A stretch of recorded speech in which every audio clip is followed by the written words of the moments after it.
আসসালামু আলাইকুম ওয়া রাহমাতুল্লাহি ওয়া বারাকাতুহু। বিসমিল্লাহ ওয়াসসালাতু ওয়াসসালামু আলা রাসূলিল্লাহ ওয়া আলা আলিহি ওয়া আসহাবিহি ওয়া মাওয়ালা। আম্মা বা'দু ফাআউযু বিল্লাহি মিনাশ শাইতানির রাজীম। বিসমিল্লাহির রহমানির রহিম। ইন্নামা ইয়াখশাল্লাহা মিন ইবাদিহিল উলামাউ। আল্লাহ সুবহানাহু ওয়া তাআলা শুকর আদায় করছি, যিনি ইউআইইউ এর ইসলামিক সোসাইটি কর্তৃক আয়োজিত আজকের এই কনফারেন্সে আমাদেরকে অংশগ্রহণের তৌফিক দান করেছেন। বলছি আলহামদুলিল্লাহ। রাসূলুল্লাহ সাল্লাল্লাহু আলাইহি ওয়াসাল্লামের উপর দুরূদ এবং সালাম বর্ষিত হোক। আল্লাহুম্মা সাল্লি ওয়া সাল্লিম আলা নাবিয়িকা মুহাম্মদ। আল্লাহুম্মা সাল্লি আলাইহি আল্লাহুম্মা বারিক আলাইহি। আমি কৃতজ্ঞতা জানাচ্ছি আমাদের সম্মানিত ভাইস চ্যান্সেলর স্যারের জন্য। স্যার এই বিউটিফুল কনফারেন্স এর আয়োজনে তিনি কনসেন্ট দিয়েছেন এবং অ্যাক্টিভলি তিনি এটিকে অর্গানাইজ করার জন্য সাপোর্ট দিয়ে গিয়েছেন। অ্যান্ড মে আল্লাহ সুবহানাহু ওয়া তাআলা bless him and shower his mercy upon him. এবং আমাদের সবার প্রিয় সোবহানি স্যারের প্রতিও সবার প্রিয়, আমারও প্রিয়, কারণ স্যারের সাথে আমি একসাথে কাজ করার সুযোগ হয়েছে অনেক দিন পর্যন্ত। আল্লাহ সুবহানাহু ওয়া তাআলা স্যারের মর্যাদা অনেক অনেক বাড়িয়ে দিন। এবং আপনাদের সম্মানিত treasure, and he is also very much known to me.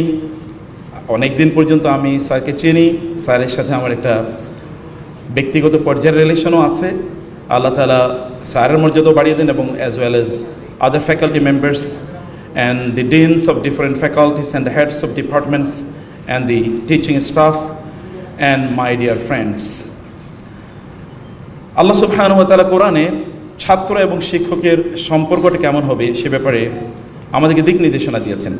কোরআনে আমার সবচেয়ে পপুলার একটা স্টোরি, সেই স্টোরিটি সূরাতুল কাহাফে রয়েছে। আমি খুব সময় নিচ্ছি না, আমি প্রথমে একটু সরি বলে নেই যে আমি একটু শিডিউলের বাইরে আজকে আসতে হয়েছে। টেলিভিশনে আমার একটা বড় প্রোগ্রাম আছে, সেটা রেকর্ডিং হচ্ছে। আর টেলিভিশনের প্রোগ্রামের কোনো শিডিউল মেনটেন করে কাজ করা যায় না। এনি টাইম এটা মানে একেবারে শিডিউল বিপর্যয় হতে পারে। তো আজকে সেরকম একটি জিনিস ঘটেছে, এই কারণে একটু দেরি হয়ে গেছে। আপনারা ক্ষমা করে দেবেন। আল্লাহ সুবহানাহু ওয়া তাআলা আমাদেরকে ক্ষমা করে দিন। কোরআনে আমার সবচেয়ে প্রিয় একটা স্টোরি হচ্ছে সূরাতুল কাহাফে। আল্লাহ সুবহানাহু ওয়া তাআলা একজন ছাত্র এবং একজন শিক্ষকের গল্প বলেছেন। আপনি কি জানেন সেই গল্পটা কি? সেখানে ছাত্র কে ছিল বলেন তো? মূসা আলাইহিস সালাম। শিক্ষক কে ছিলেন? খিদির আলাইহিস সালাম। আল্লাহ সুবহানাহু ওয়া তাআলা বললেন, ওয়াইদ ক্বালা মূসা লিফাতাহু লা আবরাহু হাত্তা আবলুগা মাজমাআল বাহরাইনি আও আমদিয়া হুকুবা। ছাত্রদেরকে বুঝতে হবে যে আপনার what is the philosophy of your student life. একটি মাত্র আয়াত আপনাকে বিস্তৃত একটি ওভারভিউ প্রদান করে, একটা দর্শন প্রদান করে আপনার বা আমার জীবনের স্টুডেন্ট হিসেবে আমাদের জীবনের লক্ষ্য কী, বা আমরা কীভাবে আমাদের স্টাডি লাইফটাকে কাটাবো। তিনি বলেছেন লা আবরাহু হাত্তা আবলুগা মাজমাআল বাহরাইনি আও আমদিয়া হুকুবা। হতে পারে যুগ যুগ ধরে আমি চলতে থাকবো, কিন্তু আমি আমার শিক্ষকের কাছে পৌঁছতে চাই। জ্ঞান অর্জনের আমার একটা টার্গেট আছে। আমি একটি আইডিয়া ডেভেলপ করেছি যে আমি এতটুকু জ্ঞান অর্জন করতে চাই। ততটুকু জ্ঞান অর্জন করার জন্যে আমার যদি যুগ যুগ ডেকেডস আফটার ডেকেড যদি আমাকে চলতে হয়, তাহলে আমি চলব। এবং অতঃপর তিনি সেখানে গেলেন, গিয়ে তিনি এই যুগের নবী মূসা আলাইহিস সালাতু ওয়াস সালাম সাধারণ কোনো নবী নন, উলুল আজমে মিনার রুসুল, one of the mightiest prophets. তিনি সবচেয়ে শক্তিশালী নবীদের মধ্যে একজন। কিন্তু তিনি গিয়ে সেখানে তার ফিউচার যিনি ওস্তাদ হবেন তাকে বললেন, হাল আত্তাবিউকা আলা আন তুআল্লিমানি মিম্মা উল্লিমতা রুশদা। আপনি কি অনুগ্রহ করে আমাকে অনুমতি দেবেন যেন আমি আপনার অনুসারী হতে পারি? আল্লাহ আপনাকে যে জ্ঞান দিয়েছেন সেখান থেকে কিছুটা আপনি জ্ঞান আমাকে দেবেন। আপনি একটু বিনয়ের দিকে তাকান। একজন স্টুডেন্টের বা একজন শিক্ষার্থীর বিনয়ের লেভেল, তিনি কিন্তু মনে করেন না যে তিনি এই যুগের নবী। আর খিদির কিন্তু এই যুগের নবী না। অ্যান্ড এভরিওয়ান নোজ খিদির আলাইহিস সালাম নবী না, এটাই মোটামুটি অ্যাগ্রিড আপন অপিনিয়ন অফ দি স্কলার্স। কেউ কেউ বলতে পারে এটা খুবই রেয়ার অপিনিয়ন যে তিনি নবী ছিলেন, কিন্তু কোরআন এবং সুন্নাহয় কত কোনো ইন্ডিকেশন নাই যে তিনি নবী ছিলেন। On the other hand Musa আলাইহিস সালাতু ওয়াস সালাম কত বড় নবী, এটা তো আমরা বুঝতেই পারি। কোরআনে যে নবীর সবচেয়ে বেশি আলোচনা এসছে তিনি হচ্ছেন মূসা আলাইহিস সালাম, সবচেয়ে বেশি আলোচনা তার এসছে। তাহলে কত বড় নবী হতে পারেন? আল্লাহ সুবহানাহু ওয়া তাআলা বললেন, জানালেন আমাদেরকে বহু আগে এমন ঘটনা ঘটেছে। তিনি তার ওস্তাদকে গিয়ে বললেন, অনুগ্রহ করে আপনি কি আমাকে এই সুযোগটি দেবেন যে আমি আপনার অনুসারী হব, এবং আমার উদ্দেশ্য হচ্ছে আপনাকে আল্লাহ তাআলা যে জ্ঞান দিয়েছেন সেখান থেকে আপনি আমাকে একটু জ্ঞান দেবেন। শিক্ষক এবার শর্ত প্রদান করলেন, না ইন্নাকা লান তাস্তাতিয়া মাইয়া সাবরা, তুমি তো থাকতে পারবে না আমার সাথে, আপনি আমার সাথে ধৈর্য ধরে জ্ঞান অর্জনের পথ চলতে পারবেন না। মুসা আলাইহিস সালাম কিন্তু একথা বলতে পারতেন, আপনি বলেন কি, আপনি কি জানেন বনি ইসরায়েলের মতো একটা দুর্দর্শ জাতিকে আমি কিভাবে লিড দেই? বনি ইসরায়েল কত দুর্দর্শ এটা তো আপনি বুঝতেই পারছেন, এবং এখনকার সিচুয়েশনের দিকে তাকালে আপনি বুঝতে পারেন এত দুর্দর্শ একটা জাতি। দুর্দর্শ কেন আমি বলছি, লেট মি ক্লারিফাই। ঠিক লোহিত সাগর পার হয়ে ফেরাউনের অত্যাচার থেকে, স্বৈরাচারী ফেরাউন থেকে পার হয়ে তারা মাত্র এই সমুদ্রের এপারে আসলেন। এর মধ্যে এত মিরাকল তারা দেখেছে, কখনো কখনো পানিগুলো রক্তে পরিণত হয়েছে, কখনো ব্যাঙ, কখনো উকুন, কখনো পঙ্গপাল, কখনো তুফান ইত্তকার জিনিস তারা দেখেছে। এবং এর মাধ্যমে ফেরাউন এবং ফেরাউনের অ্যাসোসিয়েটস অ্যান্ড কমরেডস, ব্রিগেডিয়ার্স যারা ছিলেন, তাদেরকে আল্লাহ সুবহানাহু ওয়া তাআলা কিভাবে বারবার সুযোগ দিয়েছিলেন টু কাম ব্যাক টু আল্লাহ সুবহানাহু ওয়া তাআলা, কিন্তু তারা আসেননি। এগুলো বনি ইসরায়েল দেখেছে, তারা ছিল নিপীড়িত, নির্যাতিত, এনস্লেভড। আল্লাহ সুবহানাহু ওয়া তাআলা তাদেরকে একটা মুক্তির সুযোগ করে দিলেন। তারা আসলে লোহিত সাগরের পাড়ে এসে বললেন ইন্না লামুদরাকুন, কারণ ফেরাউন এবং ফেরাউনের বিশাল বাহিনী পেছন থেকে তাড়া করছিল এবং পেছনেই প্রায় চলে এসেছে। বনি ইসরায়েল তারা দুর্বল, তাদের কোনো ওয়েপন নাই, তাদের কোনো আর্মস নাই, তাদের কোনো ট্রেনিং নাই। এমন অবস্থায় তারা বললো ইন্না লামুদরাকুন, আমরা তো ধরা খেয়ে গেছি, ওরা তো আমাদেরকে ধরে ফেলেছে। মুসা আলাইহিস সালাম বললেন, না, আল্লাহ সুবহানাহু ওয়া তাআলা আমার সাথে আছেন। আল্লাহ বললেন, আপনার হাতের লাঠি দিয়ে এই সমুদ্রে আঘাত করুন। সমুদ্রের 12টি রাস্তা তৈরি হয়ে গেল, এটা আপনি জানেন। তাদের সামনে বিশাল বড় সমুদ্রের রাস্তা তৈরি হয়ে যায়। তারা এই সমুদ্র পার হয়ে তারা ওই পারে আসে, এবং তাদের চোখের সামনে দেখতে পেয়েছে ফেরাউন এবং তার বাহিনী কিভাবে ওই সাগরে নিমজ্জিত হয়েছে। এখানে এসে তারা বলেছে, আমাদের জন্য একটা মূর্তি তৈরি করে দেন, কারণ এই যে আশপাশের লোকেরা তারা মূর্তি পূজা করে, আমাদের ওইরকম একটা মূর্তি থাকা দরকার। তারা বলেন, আমরা আপনার প্রতি বিশ্বাস স্থাপন করব না যতক্ষণ না আমরা আল্লাহকে সরাসরি দেখতে পাই। তারা বলেন, আমরা এখানে কোথায় খাবো, আমরা রান্নাবান্না করতে পারবো না, আল্লাহকে বলেন আমাদের জন্য খাবার পাঠাতে। এরকম অসংখ্য বায়না তারা ধরেছে। তারা এসে বলেছে, আমাদের পানির অভাব, আল্লাহকে বলেন পানির ব্যবস্থা করে দিতে। উনি কেন আমাদেরকে এখানে নিয়ে আসলেন? আমরা তো এই মরুভূমিতে থাকতে চাইনি, আমরা সেখানে শস্য শ্যামল একটা ফসলি একটা ভূমিতে আমরা ছিলাম, কারণ মিশরে কিন্তু প্রচুর পরিমাণ ফল হয়, কারণ সেখানে নীল নদ আছে, পানির কোনো অভাব নাই। এরকম একটা জায়গা ছিলাম, আপনি কেন আমাদেরকে এখানে নিয়ে আসলেন? আপনি চিন্তা করে দেখুন, একটা এনস্লেভ সোসাইটিকে বা একটা কমিউনিটিকে তিনি সেখানে স্বাধীনতা দিলেন, কিন্তু তারা তাকে কিভাবে চিহ্নিত করছে বা তার সাথে কিভাবে ট্রিট করছে, বিহেভ করছে। মুসা আলাইহিস সালাম এরকম একটা জাতিকে তিনি পরিচালনা করেছেন। মুসা আলাইহিস সালাম বলতে পারতেন, আমি কত ধৈর্য ধরে এদেরকে লিড দিচ্ছি, আপনি কি বলেন, আমি ধৈর্য ধারণ করতে পারবো না? মানে মুসা আলাইহিস সালাম বললেন, রাজি, আপনার শর্তে আমি রাজি। তিনি বললেন, শর্ত হলো যতক্ষণ না আমি আপনাকে আমার যে কাজগুলো করব এগুলোর ব্যাখ্যা প্রদান না করব, ততক্ষণ পর্যন্ত আপনি আমাকে প্রশ্ন করতে পারবেন না। Look at the situation, conditions after conditions, শর্তের পর শর্ত। মুসা আলাইহিস সালাম দেখলেন, শর্ত তো মানতে হবে, কারণ আমি জ্ঞান অর্জন করতে এসেছি। এবং তিনি তার বিনয়ের সর্বোচ্চ তিনি সেখানে প্রদান করলেন। তিনি বলতে পারতেন, আমি ব্যাখ্যা চাইবেন, আমি আল্লাহকে পর্যন্ত বলি, আল্লাহ কেন আপনি এটা করছেন? আমি আল্লাহকে পর্যন্ত জিজ্ঞেস করি, এটা কেন আপনি করছেন? এবং আপনি জানেন যে মুসা আলাইহিস সালামের কাছে অ্যাঞ্জেল অফ ডেথ এসেছিলেন, সহিহ আল বুখারী হাদিস। অ্যাঞ্জেল অফ ডেথ, মৃত্যুর ফেরেশতা এসেছেন। বলে, কেন এসছো? বলে, আপনার মৃত্যুর সংবাদ নিয়ে। এমন থাপ্পড় দিয়েছে, তার চোখ খানা করে দিয়েছে। মানে এইরকম খুবই পাওয়ারফুল নবী। তিনি বলতে পারতেন যে আমি ব্যাখ্যা চাইবো না, আমি ছাত্র, এদিকে আমার অধিকার নাই, আমি শিক্ষার্থী, আমার তো অধিকার আছে। না, I also submit to this condition, I agree to this condition, আমি এটাও মেনে নিলাম, এই শর্ত আমি মেনে নিলাম। তারপরে তারা চলতে থাকলেন। বাকি ঘটনাগুলো আপনাদের জানা আছে। একজন শিক্ষার্থীর মধ্যে সবচেয়ে বেশি যে জিনিসটি থাকতে হয় শিক্ষকের প্রতি, শিক্ষক এবং শিক্ষার্থী এর মধ্যকার রিলেশনের কথা আমি বলছি। রিলেশনের একটি পাইভোটাল, অত্যন্ত গুরুত্বপূর্ণ একটি ফাউন্ডেশন এর জিনিস হলো শিক্ষকের প্রতি শ্রদ্ধা, এহতেরাম, এবং এটা মিউচুয়াল অবশ্যই হবে, এটা অবশ্যই পরস্পরের প্রতি পরস্পর হবে। কিন্তু এখানে আপনি দেখতে পাচ্ছেন যে একজন শিক্ষার্থীর তার বিনয়ের লেভেলটা কি। আপনারা নিশ্চয়ই আব্দুল্লাহ ইবনে আব্বাস রাদিয়াল্লাহু তাআলার নাম শুনেছেন। আব্দুল্লাহ ইবনে আব্বাস রাদিয়াল্লাহু তাআলা আনহু, তার দুটো জিনিস আছে। একদিকে রাসূল ইসলাম তার জন্য দোয়া করেছেন, আল্লাহুম্মা ফাক্কিহু ফিদ্দীন ওয়া আল্লিমহু তাউইল, হে আল্লাহ আপনি তাকে দ্বীনের গভীর জ্ঞান দান করুন এবং কোরআনের ব্যাখ্যার এই অভূতপূর্ব জ্ঞান আপনি তাকে দান করুন। এবং আল্লাহ সুবহানাহু ওয়া তাআলা তার রাসূলের দোয়াটিকে এমনভাবে কবুল করেছেন যে এই পৃথিবীতে সর্বশ্রেষ্ঠ কোরআনের ব্যাখ্যাদাতা হচ্ছেন মুহাম্মদ রাসূলুল্লাহ সাল্লাল্লাহু আলাইহি ওয়াসাল্লামের পরে আব্দুল্লাহ ইবনে আব্বাস রাদিয়াল্লাহু তাআলা আনহু, এবং দ্বীনের এত গভীর জিনিসগুলো তিনি জানতেন যেটি অন্যরা পর্যন্ত জানতেন। এমনকি ওমর ইবনে খাত্তাব রাদিয়াল্লাহু তাআলা আনহু, তার যেই আমরা যদি বলি তার স্পেশাল যে অ্যাসেম্বলি ছিল, যেখানে তিনি তার কনসালটেন্ট যারা ছিলেন, যাদেরকে তিনি পরামর্শ নিতেন, তাদের মধ্যে এই ছোট আব্দুল্লাহ ইবনে আব্বাসকেও তিনি অন্তর্ভুক্ত করেছিলেন, তার এই বিচক্ষণতা, তার এই বুদ্ধিমত্তা, তার উইজডম ইত্যাদির কারণে। আব্দুল্লাহ ইবনে আব্বাস রাদিয়াল্লাহু তাআলা আনহু তিনি কাব রাদিয়াল্লাহু তাআলা আনহু বাসার সামনে গিয়ে তার গায়ের কাপড়টি, যেটাকে আমরা চাদর বলছি, চাদরটি তিনি বিছিয়ে ওইখানে তিনি বসে থাকতেন, অথবা মাঝে মাঝে শুয়ে থাকতেন, যখন দীর্ঘক্ষণ পর্যন্ত আব্দুল্লাহ ইবনে মাসউদ অথবা কাব রাদিয়াল্লাহু, উবাই বিন কাব যদি না নামতেন। উবাই বিন কাব একবার নেমে দেখলেন যে তার ঘরের সামনে আব্দুল্লাহ ইবনে আব্বাস তার কাপড় বিছিয়ে, তার গায়ের চাদর বিছিয়ে শুয়ে আছেন, মরুভূমির বালুগুলো, ধুলো বালিগুলো তার গায়ে এসে পড়ছে।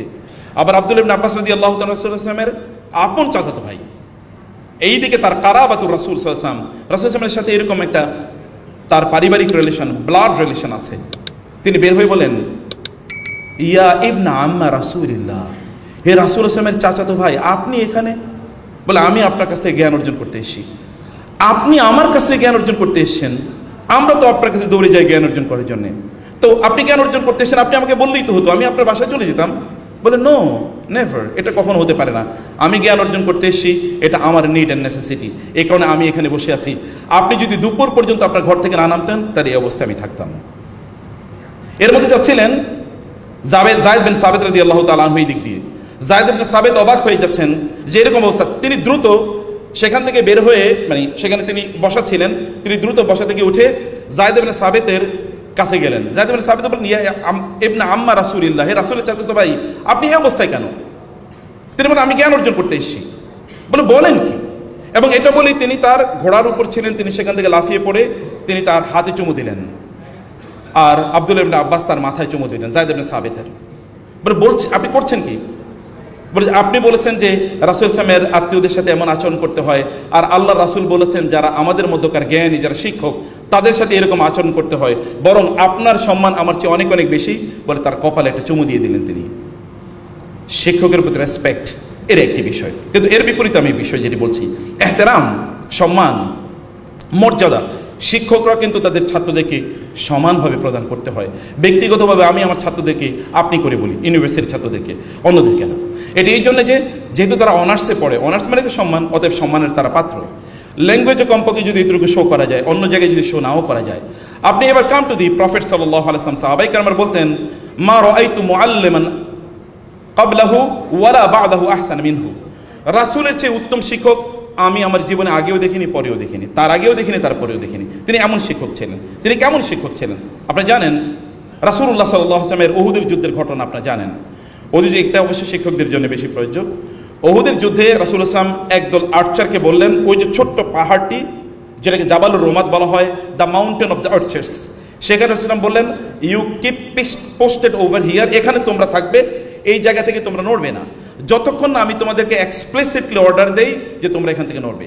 যদি তোমরা এখান থেকে আমি তোমাদেরকে অর্ডার না দেই, এমনকি যদি তোমরা দেখো শকুন আমাদের শরীরকে এরকম ছিন্ন বিচ্ছিন্ন করে দিচ্ছে, আমরা পরাজিত হচ্ছি, নিহত হচ্ছি, তারপরও আমার পক্ষ থেকে স্পষ্ট নির্দেশনা না পেলে তোমরা এই জায়গাটি পরিত্যাগ করবে না। যুদ্ধ শুরু হয়ে গেল। যুদ্ধের প্রথমেই কুরাইশদের মধ্যকার মুশরিক বাহিনী তারা কিন্তু পরাজিত হয়ে গিয়েছে এবং তারা পালিয়ে চলে যাচ্ছিল। এর মধ্যে যারা যুদ্ধের ময়দানে যারা ছিলেন তারা দেখলেন গনিমতের মাল। আপনারা জানেন স্পয়েলস অফ ওয়ার মানে হচ্ছে যুদ্ধের ময়দানে তৎকালীন, এখনও কিন্তু যুদ্ধের ময়দানে প্রচুর পরিমাণ আর্মস তো সবচেয়ে দামি এবং গুরুত্বপূর্ণ জিনিস। আর্মসগুলো যারা পরাজিত তারা রেখে যেতেন। আপনারা জানেন 71-এ কিন্তু এরকম প্রচুর পরিমাণ আর্মস আমরা পেয়েছি। এটা খুবই দামি প্রপার্টি, এগুলোকে গনিমতের মাল, এছাড়াও আরও অনেক কিছু সেখানে থাকে। সেই যুগে যুদ্ধ তো অনেক লম্বা সময় জুড়ে, সেখানে ক্যাটেলসগুলো নিয়ে আসতো যুদ্ধের ময়দানে যারা বিপরীত দিকে তারা থাকতো বা উভয় পক্ষই তাদের ক্যাটলসগুলো নিয়ে আসতো, কারণ এগুলোকে তাদের খাবারের জন্য অথবা বাহন হিসেবে তারা ব্যবহার করতো। আরও তাদের সম্পদও সেখানে থাকতো, মানে টাকা পয়সা এগুলো থাকতো। এগুলো যখন বিভিন্ন জায়গায় পড়েছিল, সাহাবায়ে কেরাম যারা যুদ্ধের ময়দানে ছিলেন তারা এগুলো কালেকশন করতে গেলেন। উপরে যারা ছিলেন ওই যে 8-4-50 জন, তারা দেখলেন যে already the war is over, এবং আমাদের লোকেরা they are collecting the spoils of war, তো আমরা এখানে কেন বসে থাকবো? তো তাদের যিনি নেতা তিনি বলে কি, আমাদের এত সুন্দর মসজিদে পেশাব করে দিয়েছে, আর এটা রাসূলের মসজিদ, রাসূল সাল্লাম সেখানে আছেন, সাহাবায়ে কেরাম আছেন। সাহাবায়ে কেরামরা খুবই ক্ষিপ্ত, তারা তাকে ধরবেন, মারবেন, বাঁধবেন। রাসূল বলেন একটু আস্তে, ওকে একটু পেশাবটা করতে দাও, শান্তিমতো পেশাব করতে দাও। কোথায় পেশাব করতে দিচ্ছেন? মসজিদে, অন্য কোথাও না। এরপরে তিনি বললেন যাও পানি নিয়ে আসো, পেশাবের এখানে পানিটা ছেড়ে দাও। তারপরে তিনি তাকে ডেকে বললেন, ভাই এটা তো আমাদের মসজিদ, এখানে আমরা ইবাদত করি, এখানে পেশাব করতে নাই। Look at the words of the prophet সাল্লাল্লাহু আলাইহি ওয়াসাল্লাম, look at his heart, look at the mercy. Allah সুবহানাহু ওয়া তাআলা তো মার্সিফুল হিসেবে প্রেরণ করেছেন। আমরা বলবো যে এটা পরস্পরের প্রতি শ্রদ্ধার বিষয়, পরস্পরের সাথে আন্ডারস্ট্যান্ডিং এর একটা বিষয়, এটি খুবই জরুরি। আপনারা যারা শিক্ষার্থী যারা আছেন, এই অবস্থা যদি আপনাদের না থাকে তাহলে কি হতে পারে? আবু সালামা নামক একজন বিখ্যাত তাবিঈ, অসাধারণ মেধাবী ছিলেন, কিন্তু তিনি আব্দুল্লাহ ইবনে আব্বাসের ছাত্র ছিলেন। আব্দুল্লাহ ইবনে আব্বাসকে অপ্রয়োজনীয় প্রশ্ন করতেন, এতে মাঝে মাঝে তিনি বিরক্ত হতেন। সালফে সালেহিনের তাদের বক্তব্য হচ্ছে আবু সালামার এই বিশাল মেধা থাকা সত্ত্বেও আবু সালামা জ্ঞানের রাজত্বে খুব বেশি তিনি কাজ করতে পারেন নাই বা রোল প্লে করতে পারেন নাই, অনেক বড় জ্ঞান হিসেবে তিনি অবদান রাখতে পারেন নাই, অনলি বিকজ অফ এই যে অপ্রয়োজনীয় প্রশ্ন করে আব্দুল্লাহ ইবনে আব্বাসকে তিনি মাঝে মাঝে বিরক্ত করতেন, তিনি একটু বিরক্ত হতেন, ডিসরেসপেক্ট তিনি মাঝে মাঝে ফিল করতেন। এই কারণে তিনি এত জ্ঞানী হতে পারেন নাই। আমাদেরকে এই দুই ধরনের, মানে এই যে দুটোর যে সমন্বয়, এই দুটোর সমন্বয় আমাদেরকে কমপক্ষে করতে হবে। 2 নম্বর যে বিষয়টি আপনাদেরকে বলতে চাই তা হলো আমাদের ওস্তাদের জন্য, উভয়ের জন্য, যারা শিক্ষক আছেন উভয় পরস্পরের জন্য দোয়ার ব্যাপার আছে। আপনি কখনো কতটুকু দোয়া করেছেন আপনার উস্তাদের জন্য আমি জানি না, অথবা আমাদের স্যাররা আমাদের ছাত্রদের জন্য কতবার দোয়া করেছেন আমি জানি না। সালফে সালেহিন তারা কি করতেন? তারা প্রচুর পরিমাণ দোয়া করতেন। আপনি দেখুন তো, যদি কোরআনে রাসূলুল্লাহ সাল্লাল্লাহু আলাইহি ওয়াসাল্লামের কথা অথবা ইব্রাহিম আলাইহিস সালামের কথা, অন্যান্য নবীদের কথা বলেন, তারা তো শিক্ষক, তারা দেখবেন তাদের জাতির জন্য, মানে তাদের ছাত্রদের জন্য কি পরিমাণ দোয়া করেছেন। আল্লাহুম্মা হদি কওমি ফাইন্নাহুম লা ইয়ালামুন, আল্লাহ ওদেরকে হেদায়েত দেন, এরা বুঝতে পারে না। নেভার গেট অ্যাংরি, কখনো তিনি রাগান্বিত হয়ে যান নাই, বরং তিনি তাদের জন্য দোয়া করেছেন। আপনাদের শিক্ষকদের জন্য আপনার দোয়া করা। আপনি ইমাম আবু হানিফা রাহিমাহুল্লাহর নাম শুনেছেন, তিনি বলেছেন আমার জীবনে এমন কখনো সময় যায়নি যেই দিন আমি দুহাত তুলে আমার পিতার জন্য দোয়া করেছি কিন্তু আমার ওস্তাদের জন্য আমি দোয়া করিনি, মানে আমার টিচারের জন্য দোয়া করিনি। It never happened in my life. যতবার আমি দোয়া করেছি আমার বাবার সাথে আমার স্পিরিচুয়াল ফাদারের জন্য আমি দোয়া করেছি, তিনি হচ্ছেন আমার টিচার, তিনি হচ্ছেন হাম্মাদ। ইমাম আবু হানিফা রাহিমাহুল্লাহর ছাত্র, তার নাম হচ্ছে আবু ইউসুফ। আবু ইউসুফ বলতেন আমি যতবার আমার পিতার জন্য দোয়া করেছি তার চেয়ে অনেক অনেক বেশি আমি আমার টিচারের জন্য দোয়া করেছি। আমি যতবার দোয়া করেছি আমার ওস্তাদের জন্য তার চেয়ে অনেক অনেক বেশি দোয়া করেছি, মানে আমার পিতার জন্য তার চেয়ে অনেক বেশি দোয়া করেছি আমার ওস্তাদের জন্য। আপনারা যারা শিক্ষার্থী আছেন, আপনাদের টিচারের সাথে যদি স্পিরিচুয়াল বন্ডিং যদি আপনি তৈরি করতে চান তাহলে তাদের জন্য দোয়া করুন। এমনকি টিচারদের জন্য বলছি, যদি এমন কখনো হয় যে আপনার ছাত্রদের বা আমাদের ছাত্রদের মাঝে এমন একজন আছেন যিনি হয়তো খুব ভালো, তিনি ওই সাবজেক্টে ভালো করতে পারছেন না, অথবা তিনি খুব ভালো করে পড়াশোনা করছেন না, তার কনসেন্ট্রেশনের লেভেলের একটু অভাব আছে, আপনি তো জানেন যে যেই জ্ঞান আপনি বিতরণ করছেন এই জ্ঞানের কারণে আপনি কেবল দুনিয়াতে উপকৃত হবেন এরকম নয়, বরং আপনি আখিরাতে উপকৃত হবেন। রাসূলুল্লাহ সাল্লাল্লাহু আলাইহি ওয়াসাল্লাম বলেছেন আও ইলমিন ইউনতাফাউ বিহি, এমন জ্ঞান যে জ্ঞান তিনি বিতরণ করেছেন এই জ্ঞানের কারণে তিনি তার কবরে বসেও তিনি মর্যাদা পাবেন এবং সম্মান পাবেন। আল্লাহ সুবহানাহু ওয়া তাআলা তার মর্যাদা বাড়িয়ে দেবেন। কিয়ামত পর্যন্ত হতে পারে যে আপনি এই জ্ঞান বিতরণের কারণে আপনি সম্মান পেয়ে যাবেন। এখন কেউ কেউ বলতে পারে যে জ্ঞান বলতে কেবলমাত্র কথিত, আমরা যদি বলি কেবল রিলিজিয়াস নলেজ, নো। আপনি যদি কোরআনের সবচেয়ে বড় আয়াতটির দিকে তাকান, সেই আয়াতটি হচ্ছে ইকোনমিক ইস্যু নিয়ে, ফাইন্যান্সিয়াল ম্যাটার নিয়ে। আজকের পৃথিবীর ব্যাংকিং সিস্টেম যেই আয়াতটির উপর নির্ভর করে চলছে, এই আয়াতটি হচ্ছে কোরআন সূরাতুল বাকারার সবচেয়ে বড় আয়াত। অতএব সেখানে আল্লাহ সুবহানাহু ওয়া তাআলা কোরআনের সবচেয়ে বড় আয়াতটি, যেটা প্রায় 1 পৃষ্ঠার চেয়ে বড় লম্বা, এই আয়াতটি কেবল ফাইন্যান্সিয়াল ইস্যুতে কেন তিনি এটাকে কনসেন্ট্রেট করবেন, ডিভোট করলেন, তিনি বুঝাতে চেয়েছেন অ্যাকাউন্টিং। আজকে ধরেন অনেকে মনে করেন যে অ্যাকাউন্টিং এটা কোনো সাবজেক্ট হলো, মানে আপনি তো এখন কম্পিউটার সায়েন্স পড়বেন, আপনি ইঞ্জিনিয়ার টেপলে পড়বেন অথবা অন্যান্য কিছু পড়বেন, এখন মডার্ন অনেক সাবজেক্ট চলে এসেছে, এগুলো কোনো সাবজেক্ট হলো নাকি? অ্যাকাউন্টেন্ট এটা কোনো সার্ভিস, এটা কোনো চাকরি হলো?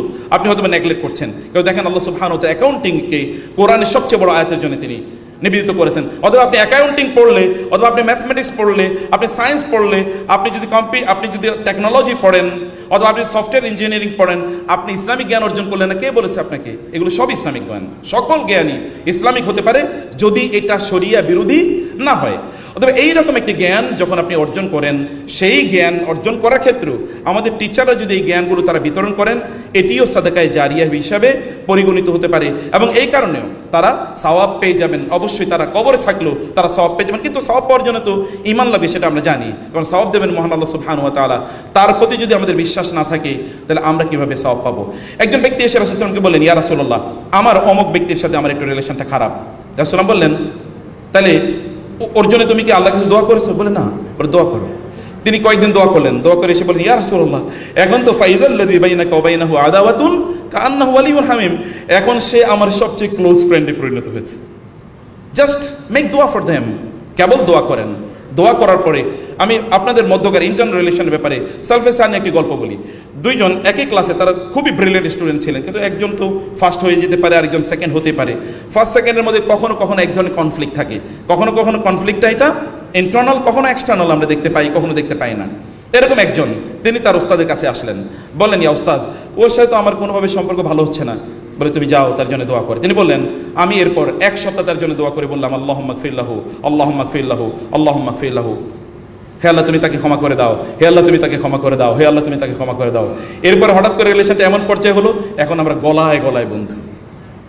এখন আমরা একজন আরেকজনের সাথে গলায় গলায়। তারে দেখতেন, তারে যদি না দেখি তাহলে আমার কি জীবন যায়, জানের জান, প্রাণের প্রাণ। যদি এগুলো এখন অপোজিট ল্যাঙ্গুয়েজের জন্য ব্যবহৃত হয়, মানে অপোজিট জেন্ডারের জন্য ব্যবহৃত হয়, ভেরি আনফর্চুনেট। আবার এটা তো এখন অনেকেই একটু মানে যার জন্যে এটাকে প্রিজার্ভ বা রিজার্ভ করে রাখা দরকার, তার জন্য রাখে না, রাখে হচ্ছে বলে অন্যের জন্যে। এবং যখন তারা রিয়েল লাইফে যায়, তখন আর এই সকল শব্দ আর একটাও তাদের থাকে না। যাকে বলবে আই লাভ ইউ, তাকে বলার মতো আর সময় নেই, কারণ already it is lost, already এটা কি শেষ হয়ে গেছে। এটাকে প্রিজার্ভ করে রাখেন। আপনাদের পরবর্তী লাইফ এর রিয়েল পার্টনার যারা আসবেন, তাদের জন্য এই শব্দগুলো আপনি চয়ন করবেন, এটি আপনাকে করতে হবে। 3 নম্বরে, অতএব দোয়া করার ব্যাপার আছে। আমি স্যারদেরকেও, আমার নিজকে সহ আপনাদেরকে বলি, আমাদের যারা শিক্ষার্থী, তাদের জন্য দোয়া করতে হবে। আমাদের স্পিরিচুয়াল রিলেশন তাদের মধ্যে তৈরি করা দরকার। 3 নম্বরে যে বিষয়টি আমি একটু বলতে চাই আপনাদেরকে, তাহলে যে জ্ঞান আপনি যার কাছ থেকে অর্জন করছেন, অবশ্যই তার প্রতি জ্ঞানটাকে রেফার করা দরকার। জানেন, ইন্না মিন বারাকাতিল ইলমি নাসবাতুহু ইলা শাইখিহি, আপনি যার কাছ থেকে জ্ঞান অর্জন করেছেন তার প্রতি রেফার করুন, যে আমি আমার ওই স্যারের কাছ থেকে বা ওই টিচারের কাছ থেকে আমি জ্ঞান অর্জন করেছি। এই জন্য সালফে সালি তারা বলতেন, ইউকবাহু বিকুম আন তাস্তাফিদু মিনহু মিন্না ওয়ালা তাতারাহমু আলাইনা, তোমরা আমাদের কাছ থেকে জ্ঞান অর্জন করবে, কিন্তু আমাদের নাম উল্লেখ করে তোমরা কখনোই বলবে না, এটা হতে পারে না। তাহলে তোমরা আমাদের প্রতি রহম করলে না। এখন হাদিয়া দিতে হয়। হাদিয়া মানে কি? হাদিয়া তাহাদু তাহাবু। আমরা হাদিয়া দেয়া মানে হচ্ছে জ্ঞানের জগতে, ওয়ার্ল্ড অফ নলেজে হাদিয়া মানে হচ্ছে referring the knowledge to the teacher, যে আমি ওই টিচারের কাছ থেকে জ্ঞানটি অর্জন করেছি। এই কারণে ইমাম শাফি রহমাল্লাহ, আপনারা জানেন, বিখ্যাত ইমাম, মানে বিখ্যাত ইসলামিক স্কলার, সালফে সালি তারা বলতেন, ইমাম শাফি সকল মানুষের উপর অনুগ্রহ করেছেন ইল্লাল বাইহাকি, বরং বাইহাকি ইমাম শাফির উপর অনুগ্রহ করেছেন। অথচ বাইহাকি কিন্তু ইমাম শাফির ছাত্র। তো বলা হলো যে এটা কিভাবে সম্ভব? বলে যে ইমাম শাফি তিনি যখন ইরাকে ছিলেন, তখন তিনি যত জ্ঞান বিতরণ করেছেন, ওই জ্ঞান কেউ প্রিজার্ভ করে নাই, এবং এগুলো তার রেফারেন্সে কারো কাছে বর্ণনা করে নাই, কেবল একজনই করেছেন, তা হচ্ছে ইমাম বাইহাকি রাহিমাহুল্লাহ। এবং আপনারা জানেন, সুনান আল বাইহাকি নামে একটা বিখ্যাত হাদিসের গ্রন্থ আছে। এই যে বাইহাকি অথবা শোয়াবুল ইমান লিল বাইহাকি, ইমাম বাইহাকির শোয়াবুল ইমান, ইমানের যে 70 বা তার উপরে শাখা প্রশাখা আছে, এর উপরে একটা গ্রন্থ আছে, বিশাল গ্রন্থ। এটা ইমাম বাইহাকি লিখেছেন। ইমাম বাইহাকি ছাড়া আর গোটা মানবতার উপরে, মানে ইমাম শাফির পর সবার প্রতি ইমাম শাফির জ্ঞানের অবদান আছে, কিন্তু বাইহাকি ছাড়া। Referring the knowledge to the rightful owner অথবা টু দি টিচার, এটা অত্যন্ত গুরুত্বপূর্ণ একটি কাজ। আল্লাহ সুবহানাহু যখন তার রাসূলের ব্যাপারে বলেছেন, ওয়া রাফা'না লাকা যিকরাক, এর মানে হচ্ছে এই কারণে পৃথিবীতে সবচেয়ে বেশি যারা আপনার সম্মান প্রাপ্ত, তারা হচ্ছে আসহাবুল হাদিস বা আহলুল হাদিস, যারা হাদিস নিয়ে কাজ করেছে, হাদিসের কথা যারা বলেছে। আপনি ইমাম বুখারীর কথা কেন বলেন? বলেন তো। ইমাম শাফির কথা কেন বলেন? কারণ মুসনাদে ইমাম শাফি তিনি হাদিসের উস্তাদ ছিলেন। ইমাম মালিকের কথা কেন বলেন? কারণ তিনি হাদিসের উস্তাদ ছিলেন। ইমাম আবু হানিফা রাহিমাহুল্লাহ তারা যত না বড় ফকিহ ছিলেন, তার চেয়ে বড় মুহাদ্দিস ছিলেন। এই হাদিসের খেদমত করার কারণে আল্লাহ সুবহানাহু যেহেতু বলেছেন রাসূলের নামটাকে তিনি উচ্চকিত করবেন, সবার মনে গেঁথে দেবেন, এটি কিন্তু তারই একটা অংশ। ওই পার্টে থাকার কারণে, কারণ we refer the knowledge to the prophet সাল্লাল্লাহু আলাইহি ওয়াসাল্লাম, এই কারণে আল্লাহ সুবহানাহু ওয়া তাআলা এই সম্মান এবং মর্যাদা বাড়িয়ে দিয়েছেন। লাস্ট যে পয়েন্টটিতে আমি একটু আপনাদের দৃষ্টি আকর্ষণ করতে চাই তা হলো যে ইমাম শাফির আরেকটি কথা, লাস্ট ইমাম শাফি রহমাহুল্লাহ তিনি বলেছিলেন, ইয়া আখি লান তানালাল ইলমা ইল্লা বিসিত্তাতিন, হে আমার ছাত্রকে লক্ষ্য করে তিনি বললেন, আপনি 6টি গুণ যদি অর্জন না করেন তাহলে কোনোদিনই আপনি জ্ঞানের শিখরে পৌঁছতে পারবেন না। সাউনাব্বিউকা আন তাফসিলিহা বিবায়ানি, আমি এগুলো সব আপনাকে বিস্তারিত এখন বলতে চাই।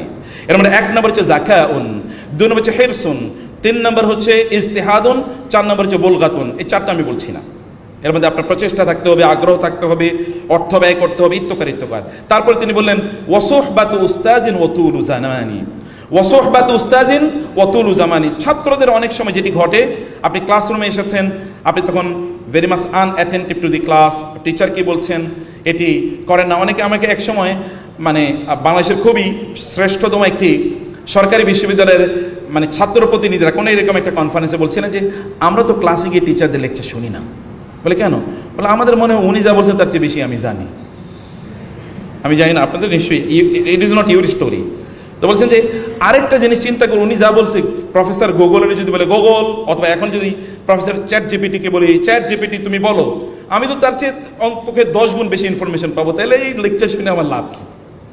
এবং এই কারণে আমাদের ক্লাসে জীবনে সবচেয়ে ভালো ঘুমটা হয়। রাতের বেলা ঘুম হয় না, কিন্তু ক্লাসে সবচেয়ে ভালো ঘুম হয় আমাদের, মাশাআল্লাহ। অনেকে নাক ডেকেও ঘুমায়, এরকম একটা অবস্থা।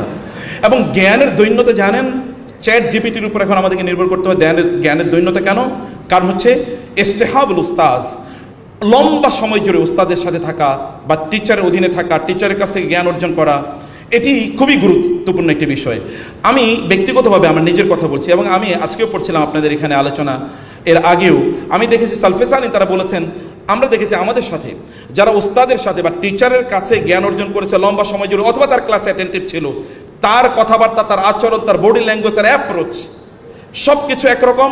আর যিনি ইনঅ্যাটেন্টিভ ছিল ক্লাসে, তার বডি ল্যাঙ্গুয়েজ, তার শব্দচয়ন, এমনকি তার আচরণ, এগুলো সব হচ্ছে ডিফারেন্ট। এটা কমপ্লিট ডিফারেন্ট। এবং আমার ব্যক্তিগত জীবনে আমি নিজেও টিচার, প্রায় 25 বছর ইউনিভার্সিটিতে পড়াচ্ছি। আমার ছাত্র বহু জায়গায় ইউনিভার্সিটিতে প্রায় প্রোভাইস চ্যান্সেলর হয়ে গিয়েছে। আমি দেখেছি এরকম, অথবা তারা ফ্যাকাল্টি এর ডিন হয়ে গিয়েছে, প্রফেসর বহু আগে হয়েছে। আমি দেখেছি যারা ক্লাসে অনেক বেশি মনোযোগী ছিল। একটা ছেলে খুবই ব্রিলিয়েন্ট, এবং আমি সাধারণত যে সাবজেক্টগুলো পড়াতাম ও 100-তে প্রায় 110 দেওয়ার আগে, এরকম একটা অবস্থা। এই ছেলে মানে এরকম, আমি কয়েকজনের কথা বলছি, এরা এত অসাধারণ একটা জায়গায় চলে গিয়েছে যেটা কল্পনা দিতে আমরা এখন ঈর্ষা করতে হয় যে আমাদের ছাত্ররা এই জায়গায় গিয়েছে। এবং স্যাররা নিশ্চয়ই কথা বলবেন। আবার অনেকে দেখেছি প্রচণ্ড ব্রিলিয়েন্ট, কিন্তু ইনঅ্যাটেন্টিভ তারা ক্লাসে ছিল, অথবা লম্বা সময় জুড়ে টিচারের সাথে সময় কাটায় নাই, এই কারণে তারা তাদের কাঙ্ক্ষিত জায়গায় পৌঁছতে পারে নাই। আমি এই জায়গাটিতে আপনাদেরকে নাসিহা করব, এবং নাসিহার শেষ পর্যায়ে রাসূল ইসলামের একটি কথা বলে আপনাদেরকে, রাসূলের ব্যাপারে একটি কথা বলে আমি শেষ করি। আল্লাহ তাআলা বলেছেন, ইন্না ফাতাহনা লাকা ফাতহাম মুবিনা লিয়াগফিরাল্লাহু লাকা মা তাকাদ্দামা মিন যামবিকা ওয়া মা তাআখার ওয়া লিউতিম্মা নি'মাতাহু আলাইকা ওয়া ইয়াহদিয়াকা সিরাতাম মুস্তাকিমা। সূরাতুল ফাতহ, এটা বিজয়ের একটি সূরা। রাসূল ইসলাম তিনি মক্কার উদ্দেশ্যে আসলেন। মক্কা থেকে তিনি এর আগে বিতাড়িত হয়েছেন, অর্থাৎ তিনি মক্কা থেকে চলে যেতে হয়েছে। 6 বছর পর্যন্ত তিনি মক্কায় আসতে পারেন নাই। তার এখানে আত্মীয় স্বজন রয়ে গিয়েছে, এমনকি তার অনুসারীরা, তাদের উপর জুলুম নির্যাতন, অনেককে হত্যাও করা হয়েছে। একবার তিনি স্বপ্ন দেখলেন তিনি মক্কায় যাচ্ছেন। নবীরা যা স্বপ্ন দেখে সেটা তাদের জন্য ওহী, অর্থাৎ এটাও তাদের জন্য নির্দেশ। অতএব তিনি স্বপ্নে দেখলেন তিনি মক্কায় আসছেন এবং তিনি হজ ওমরা করছেন। তিনি সাহাবায়ে কেরামদেরকে বললেন, আমি স্বপ্নে দেখেছি আমি মক্কায় যাচ্ছি, আমি বাইতুল্লাহ জিয়ারত করছি, আমি হজ বা ওমরা করছি। সাহাবায়ে কেরাম উল্লসিত, কারণ আল্লাহ যখন নির্দেশ দেন, if the field is not okay and prepared, তাহলে আল্লাহ তাআলা এরকম নির্দেশ দেবেন না। কারণ আল্লাহ তাআলা কারোর উপর বোঝা চাপিয়ে দেন না যেটি তার সামর্থ্যের বাইরে। সাহাবায়ে কেরাম খুবই উল্লসিত। 1400 সাহাবী তারা রাসূল সাল্লাল্লাহু আলাইহি ওয়াসাল্লামের সাথে তারা জয়েন করলেন, ওমরা করার উদ্দেশ্যে তারা মক্কায় আসছেন। হুদাইবিয়া নামক জায়গায় কুরাইশরা, মক্কার কুরাইশরা রাসূল সাল্লাল্লাহু ঠেকিয়ে দিলেন, না আপনি আসতে পারবেন না।